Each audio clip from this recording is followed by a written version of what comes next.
जो यहाँ से यहाँ पर जानकारी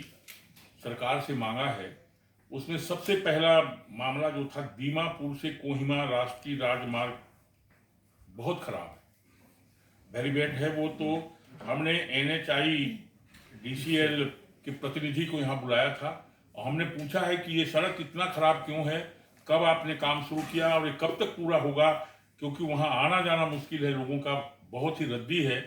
और उनसे हमने पूरी जानकारी ली है। उन्होंने हमें बताया है, कुछ समय दिया है कि हम कोशिश कर रहे हैं कि किसी भी तरह से इसको चलने लायक कम से कम बनाएं। The commission felt that the road condition from Dimapur to state capital Kohima is very bad, and accordingly has called the regional head of the national highway NHIDCL, which is in charge of this road, to this meeting to explain to the commission the reasons for the delay and why and when it can be completed. After understanding their difficulties, their issues and all that, commission directed that this road from the Dimapur and Kohima should be made motorable, at least 2 lane, pending their issues of contract and all whatever it is there, so that people can travel from Dimapur to Kohima in a better way.